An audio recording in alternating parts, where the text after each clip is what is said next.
With set 8 upon us, Magnolia has finally gotten a much needed upgrade. Today I wanted to show off my first draft build of Elder using the new cards. The ride deck remains the same, with Patriarch replacing the outdated original mag.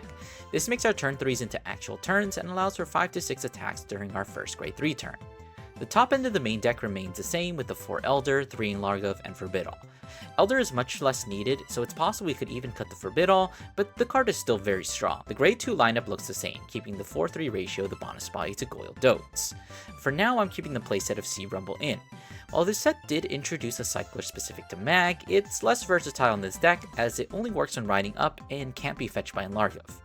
In this build, all it does is give an extra 5k power to one unit from the drop and help prevent deck out. For the remainder of the slots, we have 8 separate ONE-OFS.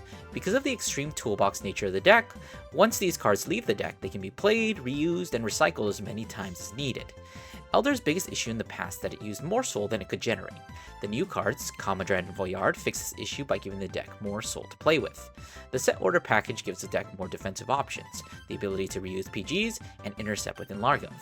The Lil'Koi, while a pretty bad attacker, works well in the early game and gives more access to the drop. Mpix is a solid attacker and also helps against certain removal decks and is an auto win against Shiranui. Newly returned to the deck is Gnosla.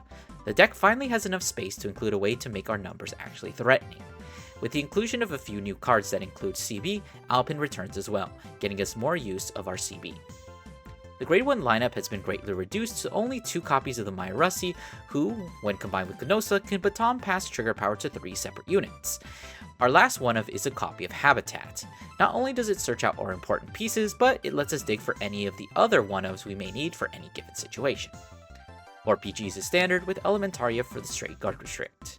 The trigger lineup has changed as well. I've opted for a 7-2-2 ratio. With Gnosla back in the deck, it's preferable to have triggers that can be assigned to back row units.